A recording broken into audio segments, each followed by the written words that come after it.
spot right here. This is where it happened. I was playing in some bands around town, and he had this really, piss poor of a comedy show, to be honest with you, and he needed a little help with it. And, I just like to help out the community whenever I can, so, I thought maybe we'll give this little guy a shot, and, that's kind of how it all started, me being a good guy and, doing someone a favor. He was the bartender at a shitty bar I was in when the Meltdown was new, and honestly I just needed somebody to help me pack gear back into my car, and I told him that if he did it I would let him play a little bit of guitar on it too, and we kind of developed a sort of what he would consider a friendship. I let him play a little guitar on the side. I called him the band leader, which is a joke because there's no band. He's the only person in the band. Well, I noticed right away that Morris was an asshole. Well, there started to be a little more musical stuff in it, and then this whole virus thing hit, and we started going online with it, and moved in together, and started making what I considered to be pretty good content at first. We were some of the first people to have live internet comedy figured out. We were crushing it left and right. We were making high art like early SNL, like early SNL, right? Back when it was very cocaine fueled and they had all the drugs and they were doing all the drugs all the time. We were like early SNL.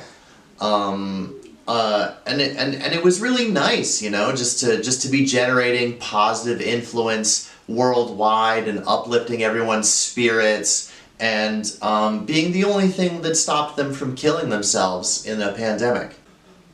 But then the egos got to us. Yeah, we were entertainment first responders. When people cheer at 7 p.m., they should be chanting Meltdown. And of course, who could forget the infamous dollar store incident? We were inside getting some supplies for the show at a friendly local dollar store, and I came out and there was this horde of people. It was just like a cluster. It was like a big cluster, and they recognized me right away. And they're like, "Are you Morris Bartlett of the Meltdown?" And I was like, "Yes. Oh my God, yes." Right? And then people heard me say it, and they started gathering. Right? And then soon all this street was just completely choked with people. And they were forming orderly lines. They had signs. They were making signs. They went in to go buy stuff for signs. And they were like, all the boys want to be you and all the girls want to do you. So I kind of come out of the store, and there's these two people. I specifically remember it was two. There were two people. Kind of vaguely looking at Morris, not really sure if he was like a homeless guy or if he was going to mug them. That's kind of the vibe I was getting. And then when I walked out, instantly, of course, they recognize me, right? Even without the guitar, because I have a pretty, recognizable face, well-chiseled jawline. I'm just a good-looking person all around. So yeah, they recognized me right away, and I introduced Morris to them, like, oh yeah, this is the host, right, of the show. And it was great. I signed her boob, and we went on our merry way. Ty came out, and I was like, hey guys, this is Tyler. He's the leader of the Meltdown band. And they were like, there's a band? I was like, yeah, of course, he's an integral part of the show. And they were like, oh, it's nice that you have employees and stuff, but we're here for you, right? And so I was like, oh, okay, well, I guess, but Tyler deserves, a lot of the credit, and they didn't seem to agree. We both let it get to our heads a little, but I think Morris more than anybody. Just crazy demands, wanting a green room, red M&Ms. I'm like, it's a pandemic and we both live in the same house. Very, very strange. And then that show was, well, even more epic than the dollar store incident. Shit really fell apart. Once we started getting a little success, once the money started rolling in, the show was making millions and millions of dollars, but he kept asking like he had a contribution. He was like, I don't know, maybe I could just make $100 a show or something. I'm literally starving to death, and I felt bad for the guy, And so he started trying to put in more effort in his own sort of way, you know, like he was trying to do these complex musical intros to people, and he said that it was really like shaping the feeling of the show, and you know, I always wanted him to feel like, you know, like he was slightly better than he actually is. So I let him have that. He had a couple little, you know, little cheap little zingers towards me.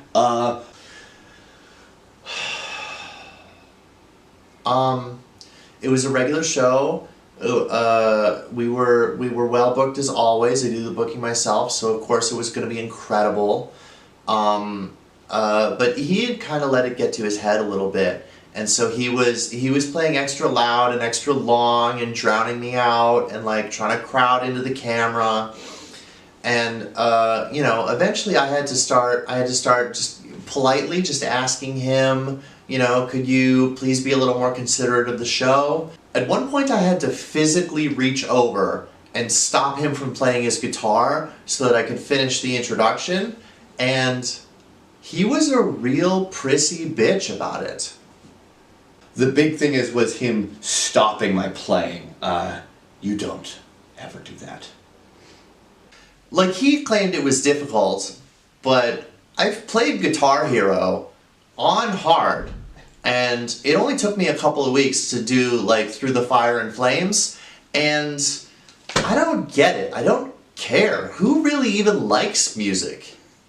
Oh, I stormed right up the set. I'm a professional. I almost made it to several unions. I was just shy of a credit or two. The point is, I'm a goddamn professional, and I don't have to put up with this. So I did what any professional would do. I threw a temper tantrum, and I stormed off of that set. My first reaction was like, thank God, you know, now I can make the show right. You know, basically, Morris just turned into a vampire, and, well, I didn't see him for a long time. Well, it turns out that without a moderating influence in my life, I can tend to get a little wild.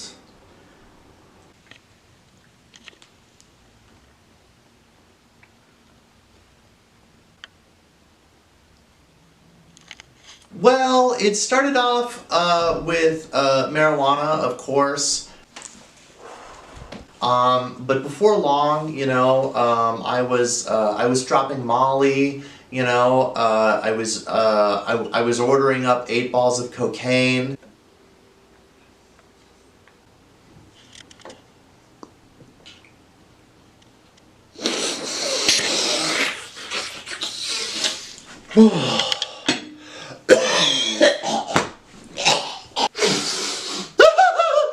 I did some barbiturates.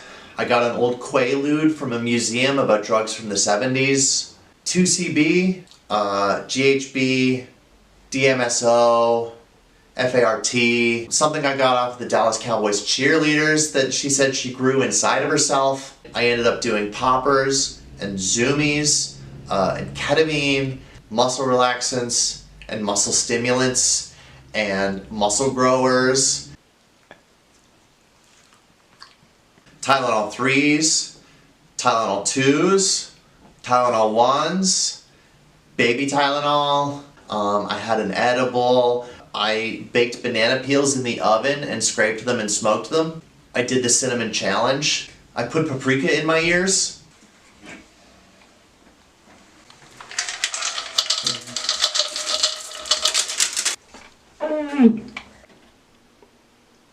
I took some GHB and some barbiturates.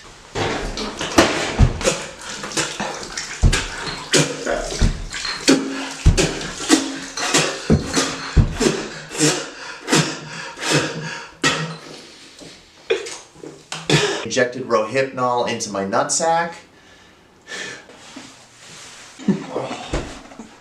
Oh, I had to change my phone number. I had hundreds of messages from people worrying about us.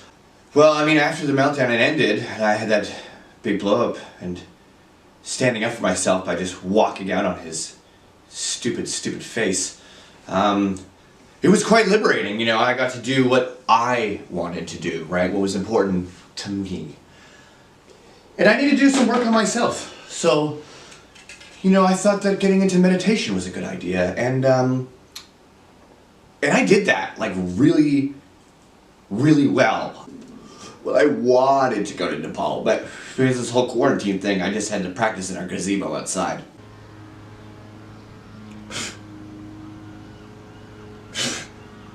I just caught on to it really well. I was almost like too good at it.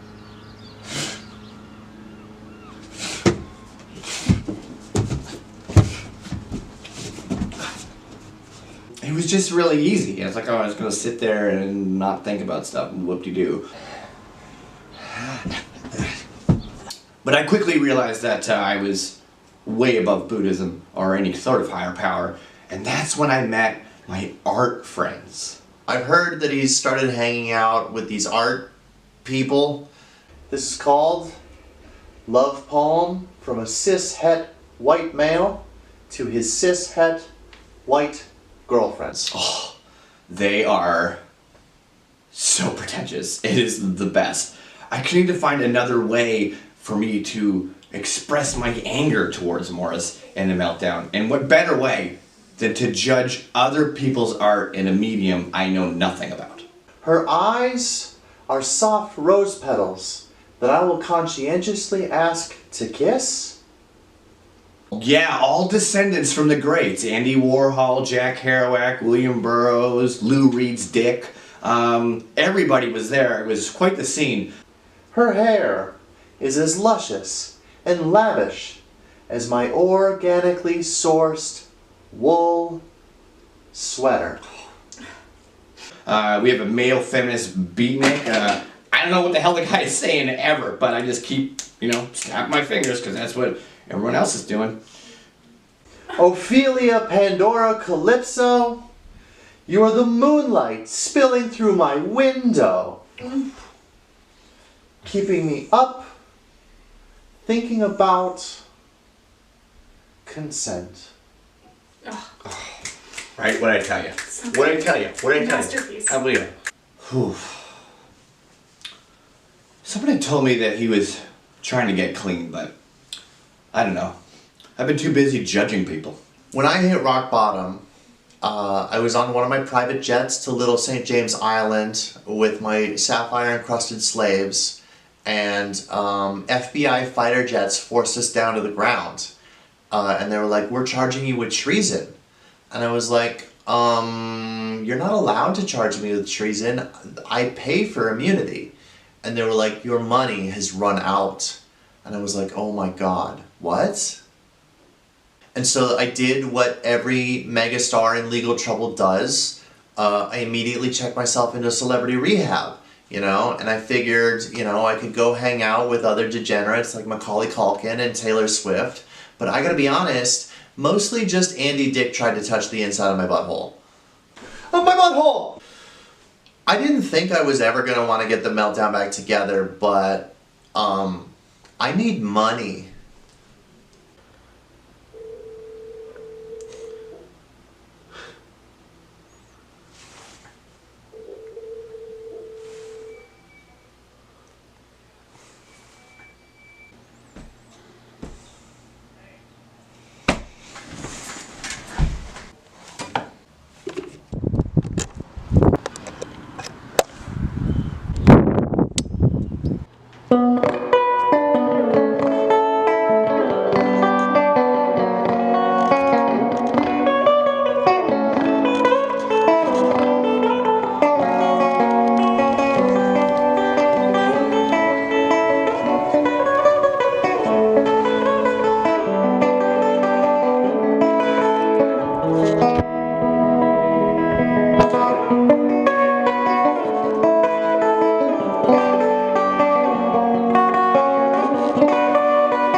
man. Do you want to come do the Meltdown? Hey there, with the pickles.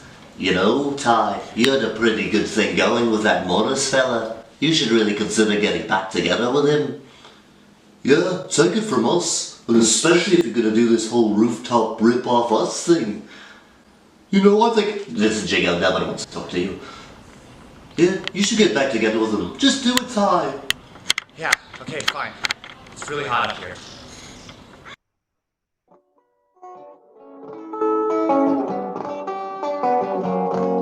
Ladies and gentlemen, please welcome, the Meltdown is back, Mr. Morris motherfucking Bartlett! Oh, hello! Hi, Internet, how are you? I'm Morris Bartlett, and you saw what I have been doing for the last 2 days. Ty and I, we had a fight, a real, not, oh yes, perfect. A very real, not fake, non-scripted fight because we became super famous after getting recognized outside the dollar store. I don't know what we've been up to, but our life has been a ride. Hi. I'm feeling great. I'm back with my bestie. It's a beautiful spring evening in Vancouver. You know, life's fucking good. So let's have a comedy show about it. You already know me. I'm Morris Bartlett. You of course know my talented friend Ty Bisanalt. Right? Excellent. We have a couple of guests tonight. Also, as always, I think I'm going to bring a friend of the show on. It is a friend of the show that the internet has seen every time. You know her and love her. She can count grains of salt without taking any time to do so. She probably keeps train timetables on her as a matter of entertainment. She is a strange duck. I bet you in a pinch she would turn murderous, but so far it's mostly just been weird. Gentlemen, please help me welcome to the show, Jessica Peugeot. Hi, Jessica. Welcome back. Hello, Morris. How are you? I'm doing great. I'm having a hell of a time. How are you? I see you're in your pajamas. What's that about? Yes, I am in my pajamas today. I was taking a nap, and then I realized I needed to be on the show, but also I wanted to be cozy, and I wasn't ready to meet the world. That being said, one of the interesting things about being inside all the time for the quarantine is that people have started making the sort of jokes I make about being inside all the time and having no friends. I've felt more connected now than I ever have. And all the memes about day drinking have got me thinking about an old friend of mine. Would you like to hear a story about her? Sure, absolutely. We have literally nothing better to do than listen to stories. It's what we're here for. Excellent, a captive audience. My favorite kind. So as you may know, I am cripplingly shy. I am terrified of talking to people. And you might be thinking, but you're talking to people right now, Jessica. But no, I'm not. I'm sitting here by myself talking to a laptop that occasionally laughs. And as long as I don't think about it, I'll be fine. Honestly, if I ever say something truly embarrassing in front of you, you're never going to see me again. There's this Indian place that used to be my favorite restaurant. Then I accidentally called the waitress mom, and I just never went back. If I ever walked in on my roommate naked, I'd probably have to move. And because of how neurotic I am, I can be a bit of a doormat. I am spineless. I am not classified as a vertebrate. And I had this friend back in Edmonton. For the sake of anonymity, let's call her Kate. Now, you can't tell, you can't hear it, but that's actually Kate with a K, not with a C, so it's completely different. Oh. And Kate was really good at not hearing the word no. Oh. She was possessive. She wanted to be everybody's favorite person, particularly mine, because believe it or not, I was extremely popular in university. My circle was right on that blurry line between large fan club and small cult. The University of Alberta Debate Society still has a framed portrait of me in their debate club room, Chairman Mao style. I believe it too, though. Oh, 100%. The dear leader in North Korea is less celebrated than I was in Edmonton. Back when I lived between a Thai foods place and a taco station, so I constantly smelled of refried beans and sadness. And keep in mind, Kate and I were not dating. Oh, she liked to hang off of me and talk about how wonderful I was and how terrible men are, and ask, how come I can't just date you, Jessica? And because you're straight, you don't want to date me. That's why we're not dating. And because if you ever did, I'd probably have to fake my own death. I'm going to disappear to Argentina like a wanted man. And she also had a boyfriend at the time who she fought with constantly for offenses such as having female friends and being more sexually experienced than her. He had once touched a boob. And she would accuse him of only being with her for all the sex they were not having. And understand that she is the one who told me about all this. And I'm not sure what it says about you when you have complete narrative control and you still seem like the asshole. See, I've always been of the philosophy that men are people. Oh, thank you. They have feelings. So don't treat your boyfriend like a monster for having a penis.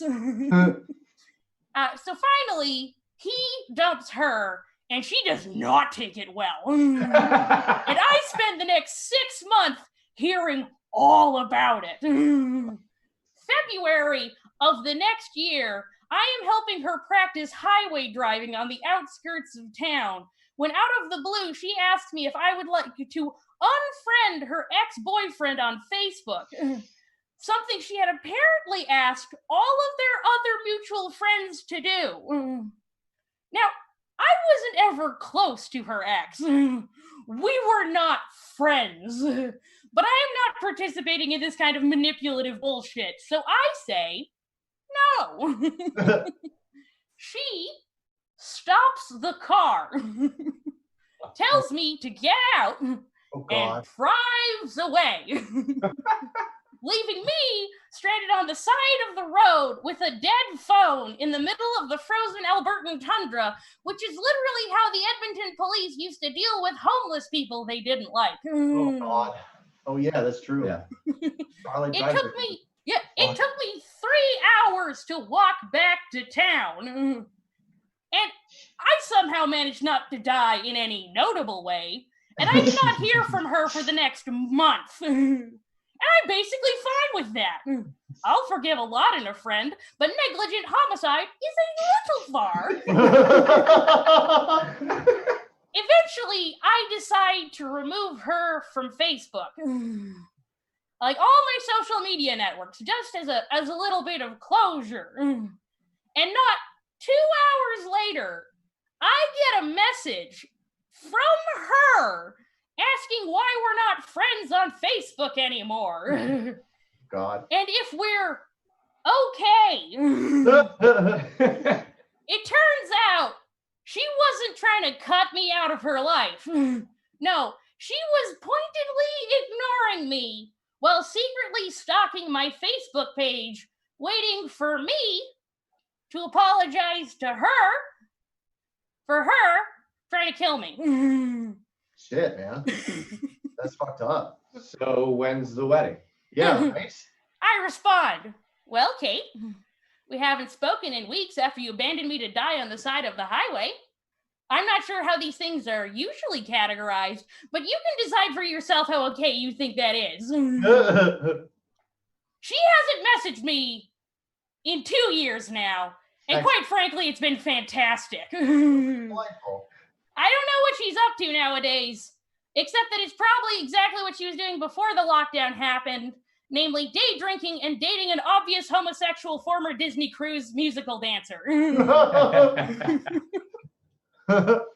That's Some wonderful. people have all the luck. I know, right? Damn. I hope he's having fun. I could be having so much positive attention right now. Thank you, Jessica. How have you been? How's your regular life treating you these days? Pretty good. I haven't slept in 48 hours. Oh shit. But you have PJs on, so that's Yeah, why the PJs? I think if I just hope long enough, it will eventually happen. Like my body will just give up and submit. Well, we do have PJs on. We should probably go to bed. She's just created a This is cargo flannel. boat. It's basically a chokehold on sleepiness. Did you discover cocaine 48 hours ago? No, but I did find all my old methylphenidate, so I am on a lot of Ritalin. Oh Jesus Oh, Christ! yeah, Yeah, that'll fucking do it, man. That'll keep you up. That'll keep you Hell up. yeah. Meth, bro. You're on meth, dude. I have ADHD. It's just that I haven't been treating it because I haven't been able to get a hold of any of my meds. Okay, yeah. So, all right. Well, that's fantastic. You just stockpile all the Ritalin, right? Take it all at once. You just take all the Ritalin at once, and then you're good for the year, right? Yeah, I think that's how it definitely. works. That's definitely how it That's works. what the doctors told me to do as a small Two child. more sleeps Yeah, till excellent. Christmas. I mean, that's anytime I try to More ruin, I sleeps till pile on. Christmas. All right, listen, we got a comedy show. Let's have a comedy show. I have 3 wonderful guests, 2 from out of town. I'm looking forward to this. Your next act, he was a delight last time he was on the show. He's a crusher. He's a coast to coast killer. He will murder you and your whole family and wrap you up in plastic sheeting and drop you off the side of a boat. It is my pleasure to bring you, ladies and gentlemen. Please help me welcome to the show, Andrew Albert. Right on. Thank you, Morris. Thanks for the intro. That was lovely. Is that an SG you're playing? Yeah, it's an Epiphone SG. That's cool. That's very cool. You guys catching up on your fucking Netflix? Yeah. The gospel lately. you know, I'm watching way too much bullshit TV. One thing that I have noticed though, I'm worried about society just in general, and it's not that there's too much violence and sex and everything else on TV. I think I'm really worried about the youth. I don't know if you've noticed the warnings on Netflix when it says like, you know, the show contains sexuality, nudity, substance, language, and the new one is smoking.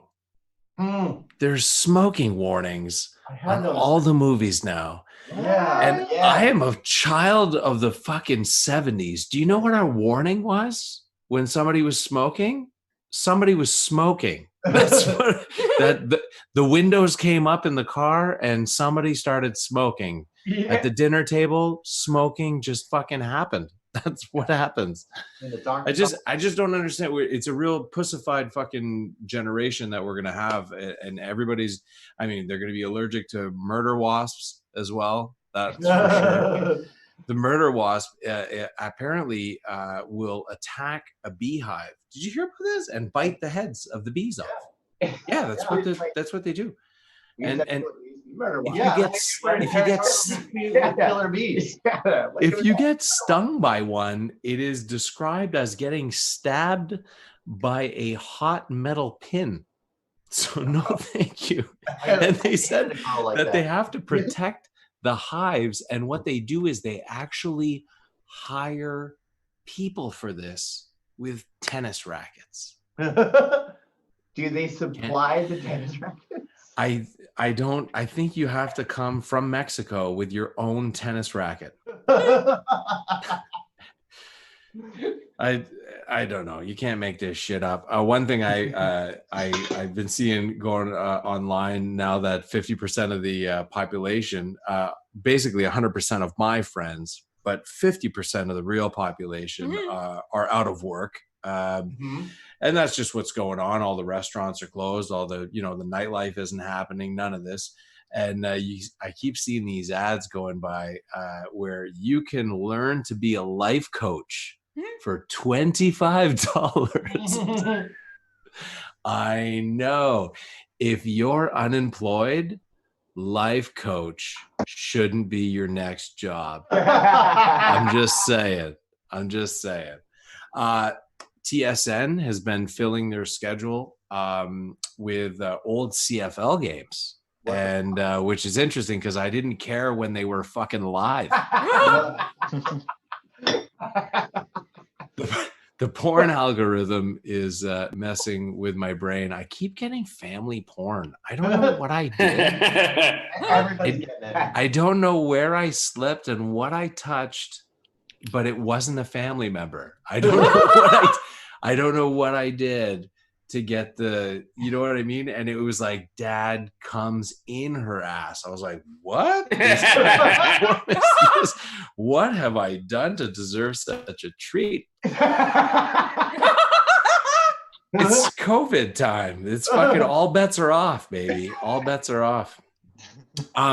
One thing though that has been driving me nuts is the daytime, like, you know, the morning news, like what is the morning news program, like what the fuck are they called? They're out of Toronto, and it's like the lady's at home, she has big horse lips, like break day, daybreak or something, like daybreak. I think, and they have them all across the country, different segments, but everybody is by far more homely the further you get away from Toronto. Like we tapped in, like we tapped into to Regina today, and it was Regina.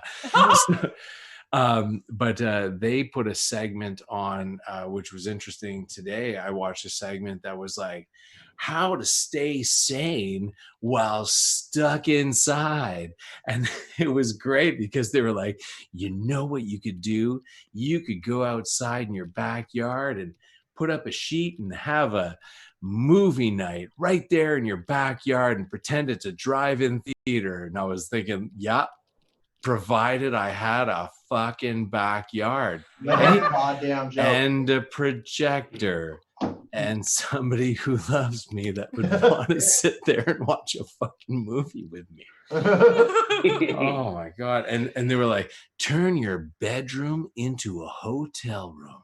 What? Take some towels. Take some towels. Make it fancy. Turn it into a hotel. Turn it into a fucking hotel room. What? So I could ask my girlfriend, hey, hun, do you want to fight in a hotel room tonight? Hey, let's not fuck in a hotel room tonight. Let's do that. And they said, pretend your pool is the beach and then just enjoy the ocean. I'm like, fuck if I had a pool, these bastards. Oh man. Yeah, it's been crazy. You guys all excited for not seeing your mothers on Mother's Day? Did you get out of buying shit? Did you? I live with mine. Oh, did you live with mama? Yeah. You see mom all the time. She's still washing your underwear. Sometimes. Oh man, I miss my mom actually. Last year, just before we legalized marijuana, my mom sent me the cutest message. True story. I was in Halifax and I was supposed to go to New Brunswick where my parents live midweek, hang with the parentals. And she sends me this message and I didn't get it. I was on stage. I'm doing the last, shows in Halifax, and she leaves me this message. So the backstory is they're in the States. She's going to come. I'm going to take the bus to Fredericton. She's going to come to Fredericton, pick me up and bring me back to Maine. Okay. This is right before legalization. She leaves me this message and she's like, Jesus, Andy, we were just watching CNN. And they said, if you've ever smoked marijuana, and she whispered it, just so only her baby boy would understand the message, just in case the Americans were listening. She was like, they can ask you at the border, and if you say yes, they send you home. So you don't know nothing about that marijuana shit. But I know you have that oil for your back. It wasn't legal yet, so mom just knew what mom needed to know. She's like, we're going to stop at the house. We're going to drop off your marijuana, and we'll make our way to Dick and Lorraine's. Dick and Lorraine. Everybody knows Dick and Lorraine. It's the parents' best friends. Yours might be Larry and Sue. Mine's Dick and Lorraine. Yeah, okay, that makes So sense. if we get in the comedy if we get in the comedy time machine, 2 years before that, so 3 years in the past now, same situation. I'm in Halifax.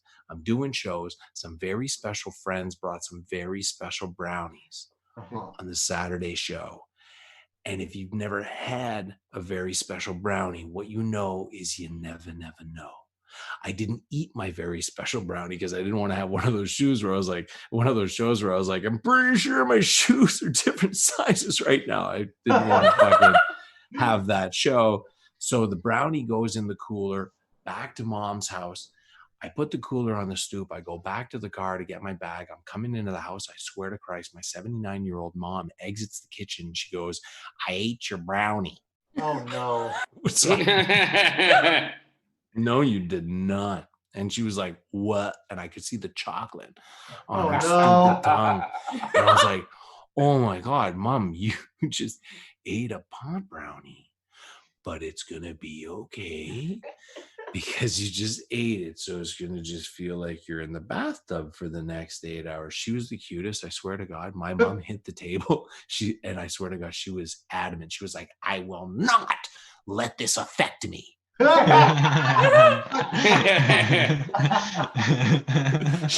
She was more powerful than weed. It was the best. But she was a trooper. Like, I rolled in at 4:30 in the afternoon. She made it to 9:30 that night. We had dinner. We had a couple glasses of wine, and the TSN turning point on that night was later on, like a good maritime boy. I was playing cribbage with Mom after. That's what white people do with cottages.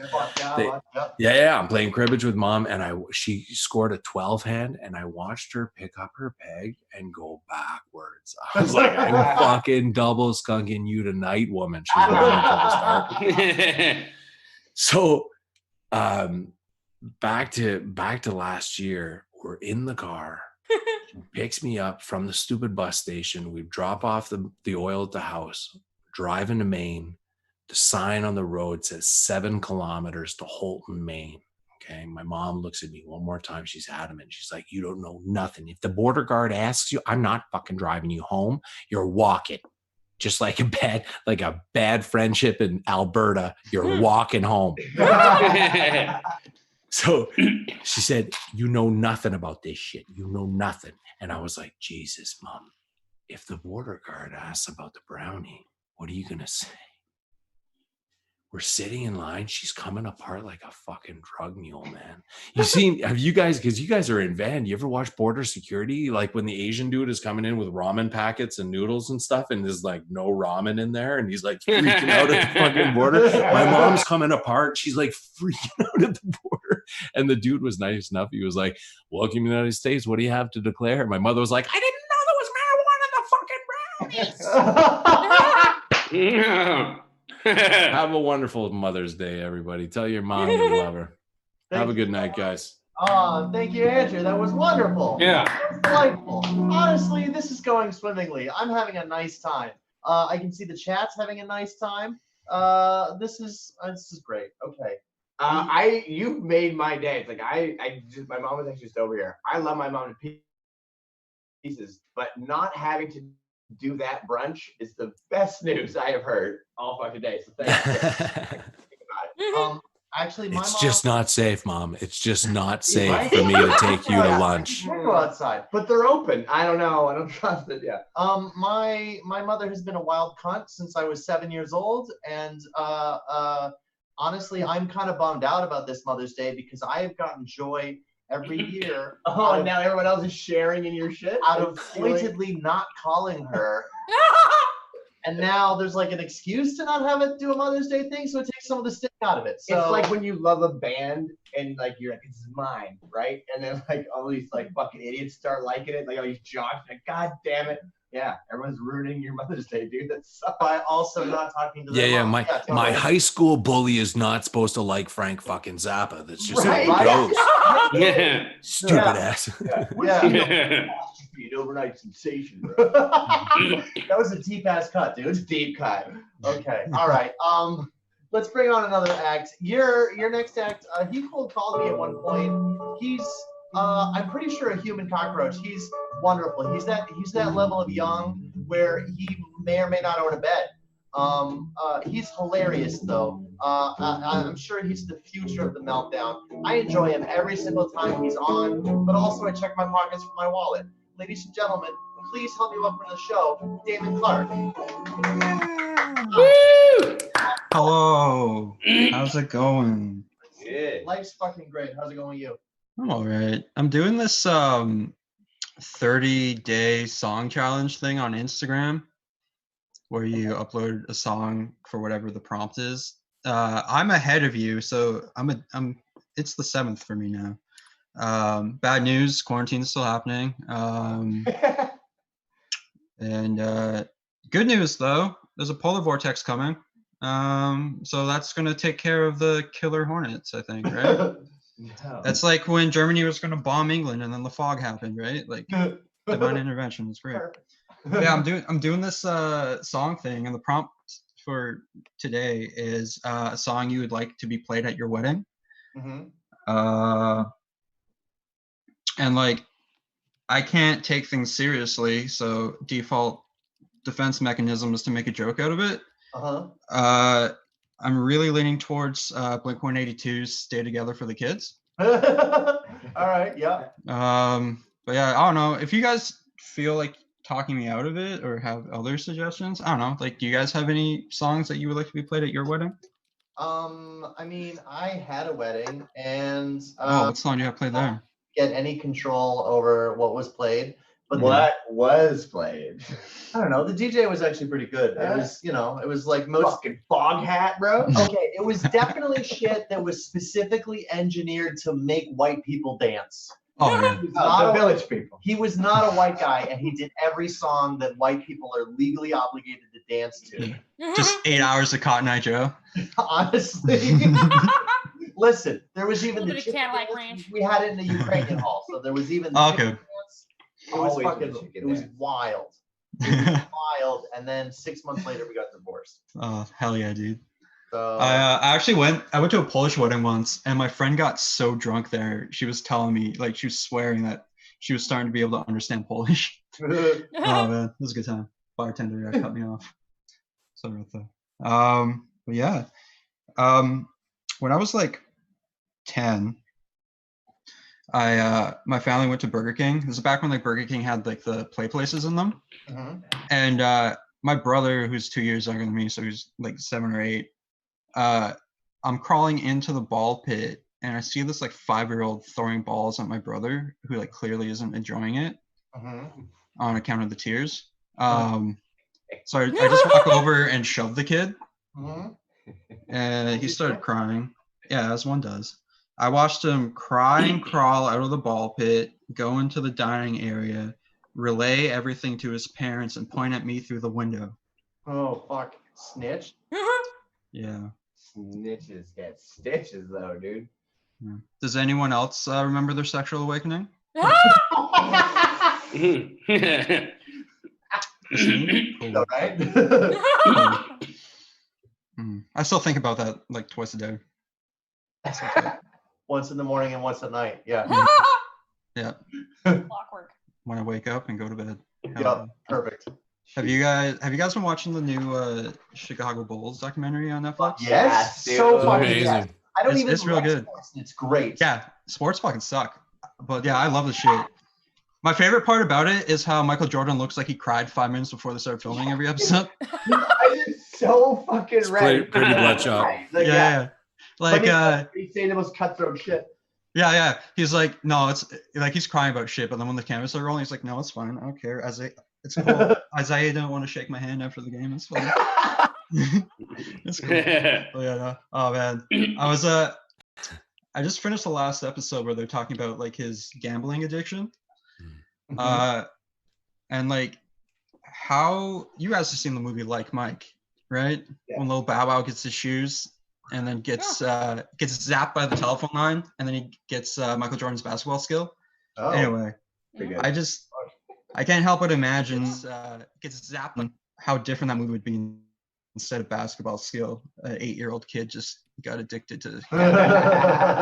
You know? On a Michael Jordan level. Yeah. Just betting $10,000 a golf game. I don't even know how to play golf. Little kids show up to the links. Also, as a quick aside, hopefully I'm not stepping on anything. Do you know they announced Space Jam 2? Yeah, I saw that. Yeah. That's tight. LeBron, I'm ecstatic about this. This is gonna be fantastic. That's the biggest flex by LeBron, though. Like, oh, this Jordan shit's coming out. Like, I'll announce this because they're supposed to announce the Space Jam thing like ages ago. Right. Like, Yeah. he knows that, like, yeah. Yeah. Go for go. Anyway. And then the enemy team, I think, is coached by the A ghost. helicopter? Anyways. I would have thought the enemy team's just a bunch of helicopters. Yeah.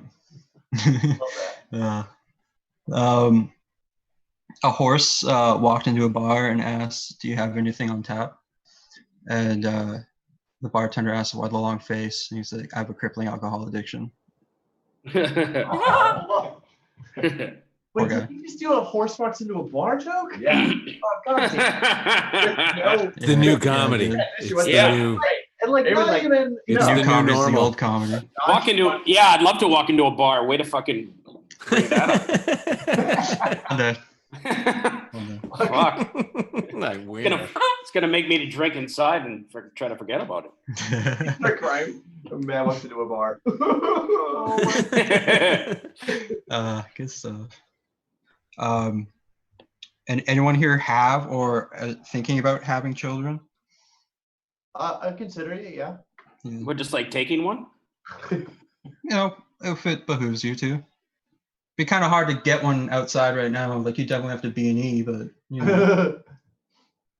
There's actually there's a sign on one of the street posts or the street lamp posts outside my house, and it says autistic child area, like warning.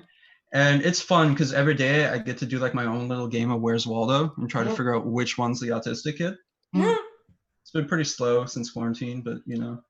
It's Jessica, by the way. Yeah. I mean, I found one, but yeah, it's good. Yeah, I'm thinking of waiting to have kids. You guys hear about designer babies? Like how you can like pick and choose your traits and stuff? Yeah. Yeah, Gattaca. I think it'd be pretty cool. Like you could definitely want a kid with like alligator skin. You know? Like Michael Kors earring. But, you know. But you know, and then like the new insult on the playground would just be them calling each other like knockoffs and shit. It'd be great. And then slowly over time, the less genetic superior children will start showing up again, start repopulating the playground. Because ripped jeans will be in fashion. Oh, God damn Style it. is cyclical. Fuck you. Fuck you for a pun. Fuck you. I hope you die. Choke to I hope I die too. Boo. Oh, dude, I hope. Man. No. Oh, All right. man. I like that. I mean, okay, actually, honestly, I like Damon, and I hate that I love a pun. It's terrible. All right. That's my skill. In the middle of my quarantine madness, I wrote a short story. Okay. I would like to share it with you guys. Listen, it's not like a 17-minute long meandering weird bullshit thing that ends with somebody playing guitar. Because It's an oboe, but I wish I could play oboe. That would have been way cooler. all right. That would have been way better. it's called The Clothes Maketh the Man. Okay. Okay, we'll just get into it. George was a dolphin who had spent so much time amongst humans. He began to wish he was one. He pondered on the question, how do I become a man? For many days until he overheard one of the custodians rehearsing lines for a spot in a local production of Hamlet. The clothes maketh the man, George thought to himself. Tonight, there's going to be a jailbreak. With vigor of the likes of which George had not experienced since he was first incarcerated in Marineland, he jumped out of the water, clenched his bottlenose jaws around the custodian Hector's neck, dragged him down to the bottom of the tank, and got to work. George repeated to himself, the clothes maketh the man, but in dolphin? He admired his reflection on the glass tank, draped in Hector's flesh. Oh, God, Jesus. He felt sorry for Hector. He was a good kid who was just in the wrong place at the wrong time. To become a man, George had to kill a man. A man does not belong in a cage, he chirped to himself. George rocketed to the surface with Hector in tow. The least he could do for Hector's sacrifice was give him a proper burial. It was the custom of man, after all. Oh my God. George relied on his echolocation to get a layout of Marineland grounds. He placed Hector's ravaged corpse into a garbage can and pushed it around, whistling to himself, trying to be as nonchalant as possible. On his way out, he noticed all of his water-dwelling mammal brethren who were still captive in their tanks. With one final address to his people, he said, "Fear not, my brothers and sisters, for I shall return with friends from the sea. Together we'll rise up and claim our place at the top of the food chain under the guise of man." But once again, in dolphin. They all let out a chirp of victory. George slipped away into the dark of night, presumably stopping at the gift shop and getting a cool shirt or novelty collector's cup. It's been 8 months since the Marineland breakout. No one has seen George since the night. To be honest, neither the Marineland management nor the authorities know what to make of the security footage. George could be anywhere and anyone. He could be a stranger on the subway who you didn't think to give a second glance at. He could be your neighbor, your friend, your teacher, or the coach of your son's house league soccer team. Despite his absence, his fellow prisoners lay calmly waiting in hopes that one day their Messiah will return and lead them to greatness. Well, they will perform the first all-dolphin dress in human skin rendition of William Shakespeare's Hamlet. Right. Thank you, everyone. That was the closing gift from me. Okay, that's holy shit. Ladies and gentlemen, that was Damon Clark. That was one of the things I like about the Meltdown is that we let comedians stretch their legs into weird ass, fucking strange ass, artsy ass bullshit. And this was certainly artsy ass bullshit. Holy fuck, that was fantastic. I'm totally convinced that you have been fantasizing about murder.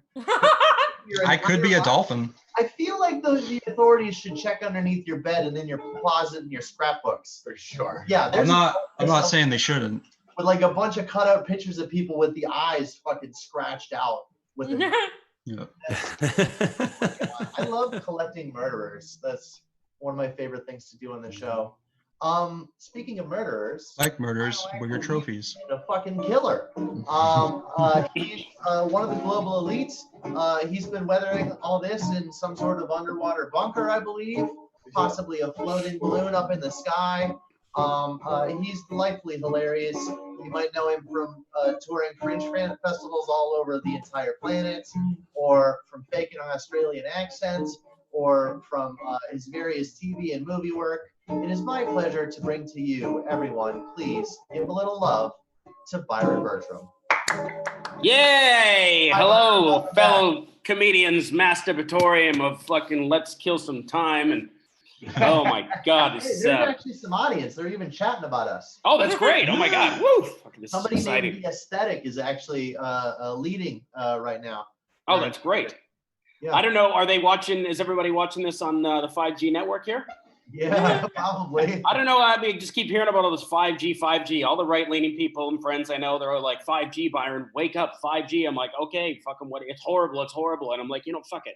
I'm all for 5G. We need faster connections. I hate it when I'm watching porn and it keeps buffering when I'm on the subway. But like 5G is terrible, and it's like, yes, I think it is. But I've heard 5G is so radioactive that it gave Anderson Cooper the power to give birth to a baby. Oh God. Speaking of babies, it must be a difficult time to be a child predator, eh? Playgrounds are closed, school is closed, and the worst, church is closed. No wonder the Pope has been walking around so sad lately. That sucked to try to pick up kids now. What would you say? Hey, kid, back away from the white van. I'll just throw you the candy. I got a boner, but I got asthma too. It's not worth it. The coronavirus is weird, it's the only time in history where he gets thrown in jail for standing too close to somebody, then released from jail for standing too close to someone. I don't understand that. Like, release to prisons, like nothing scares me more than when a convicted rapist gets bronchitis. You know, it's just like, yeah, let them out. But you see those fucking 4 people having a picnic 2 feet apart from each other, gun them down, just like in the Philippines. You know, it sucks. It must suck to be an incel right now. You know, you drive on the sidewalk and no one is there. You know, it's horrible. It's as bad as singing karaoke in a booth. There's no audience to see the car wreck. Oh, fuck. You know, man, it actually, this is really weird as a comedian, you know, performing in front of audiences. It gives me a lot of empathy and, you know, for suicide bombers, because just like a suicide bomber, you know, my chosen profession and passion has been suspended due to social distancing. Man, but this virus fucking blows. I fucking hate it. At least with AIDS, I could fucking get a haircut. You know, at least with AIDS, if you got it, it meant you've been fucking. Yeah, at least with polio, I could fuck. Hey, sure, I've been an iron lung, but you could ride my face. At least with AIDS, there was still basketball. Yeah, that's true. That's a good one. Yeah, totally. Yeah, that's good. I think Sweden's doing it right. You know, they're keeping the country open. They're letting people get herd immunity, but they could do it because they're very standoffish people. I've been to Sweden and they're fucking cunts. They're just like, don't talk to me. You are my best friend. Stay away. You know, it's like Italy. It hits them hard because, you know, they go to fucking third base when they fucking get a gelato. It's like, oh man, what? I check. Do you check like the death stats? Like, I'm OCD. I check it like 10 times a day, like the stock market. Like, oh, Italy and Spain are doing great. UK's on the upswing. Can't go with America. America's strong. Number one. America's strong. You know, America's a blue chip stock when it comes to corona fucking death. Right? And then I just started thinking, fuck, I should have got in on fucking China and Korea fucking earlier. They're going way down. You know. But speaking of, Greg, I'm so worried about getting coronavirus, I decided to move to North Korea. What? Oh. Yeah. What is this? Yeah. Coronavirus, it's like Earth's new baby. Do you notice how like it's like the Walmart of diseases. Nobody cares about the other diseases, right? It's like cancer, AIDS, heart disease, car accidents. Nah, fuck it. Let's just put them out of business. COVID or nothing. COVID's a lot like Walmart in that everything about it comes from China. No! Damn. I believe that is legally hate speech, sir. Yeah, totally. You know what's fucked? Now, you know, you can't, this disease sucks. You can't see your grandma die in a nursing home because some care worker went to Wuhan to fuck a bat. You know, just had to go have an orgy with a bunch of endangered species and catch the first flight back to give my grandma a sponge bath. Now we got to clap for it at 7 o'clock every night. Go fuck yourself. Oh my God. 2020 is so shit, right? So shit. This year is so shit that Kobe fucking dying was just the warm-up deck for fucking Corona. You know, the only thing that would make this year worse is if Kirk Douglas died. Wait, he did, didn't he? Notice we only started paying attention to coronavirus after Kirk Douglas died? Nothing screamed shutting the planet down like the brutal, untimely death of a 103-year-old man. You know, I don't know if coronavirus is as serious as they're making it out to be. Argue with a lot of progressive friends. Last year was like, believe all victims. Now it's believe all viruses. You know, I wonder if we're going to start seeing some pandemic feminists when this is all done. They'll be like, did you hear bubonic plague? Did you hear fucking coronavirus only kills 70% of what bubonic plague fucking did? This is bullshit. We need to up the death gap. I want open borders and closed businesses. I'm a pandemic progressive. It's funny trying to hang out with friends that have girlfriends during coronavirus. You're like, hey, do you want to go for a coffee? And they're like, well, my girlfriend's got asthma, so you want to just meet me at 2:30 in the morning when she passes out? We could go walk in the park. You know, speaking of closet cases, it's great news for them because glory holes have now been recognized by the health minister as a great way of social distancing.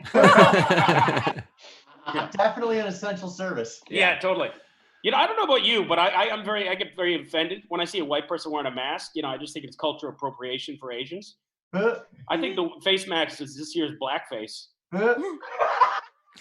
You know, What do you think about that, Trudeau? Actually, I can't insult Trudeau because he gives me $2,000 every month. And as soon as that next check clears and the tattoo parlor's open, for my love of the Chinese government, I'm gonna get a WHO fucking tramp stamp tattoo.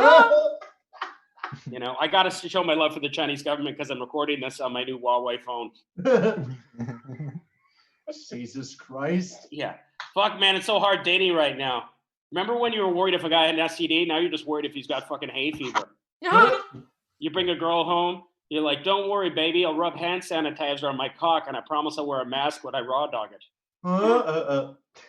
It's a trying time in this madness, though. Everybody's life has been thrown out of whack, one way or another, you know. But I'll get anxiety attacks. I'll think, shit, my life is so hard, you know, that I'm living just because I'm living in some country club type prison. I get really, you know, lonely and I feel sorry for myself and I get too much time in my hands and I have an existential crisis. Start obsessing about my future, what about my mortality, you know, my career holds, even, you know, if I'm attractive or anything like that. But then you got to step back and you go, things could be a lot worse. There's people that have missing limbs, people that are starving, people that have terrible diseases, people that lost their business, people that lost everything, even people that are really sick from this disease. Then 30 seconds, I'm like, yeah, fuck those people. I can't tell dick jokes to strangers. My hair's thinning. I only got $100,000 in the bank and I haven't got laid in 2 months because my dick doesn't fit through a webcam. This is bullshit. I should just jump off my balcony that has an incredible view of one of the most beautiful cities in the world. Fuck you, Byron. Anyway, there we go. Oh, thank you. Let's give a little love to Byron Bertram, everyone. All right. Okay. I don't know, man. I'm pretty happy with that show. Yeah, great. We opened on some artsy masturbatory bullshit, and then we had a couple of decent comedians, and life is good. I will let everybody in the chat know. It is our man Tyler's birthday today. So happy birthday, Tyler. Happy birthday. if you want to spam emails or send them pictures of your titties or, you know, your pus encrusted dick or whatever it is that you feel. I don't know if you were gonna say dick, but then you made it really gross dick. Yes. So that's great. You got me at pus encrusted dick. I'm in. You know, you should probably do that. Also, I think we need a Facebook group now. I don't know. I'm gonna work on that. If you've been seeing our ads on Facebook, I don't know, talk about some shit. Maybe we'll make a thing out of it. PayPal me money. I don't know. That's all I gotta talk about. It's great. I'm gonna go outside and smoke a joint. I'm gonna see you guys next time. I think we're on Wednesday, Sunday. All right. This has been Do I have flash on? Morris Bartlett. This has been Ty. You have been you. I love you. Good night. Where do I send the dick pic? Oh, I don't know. Morris's phone.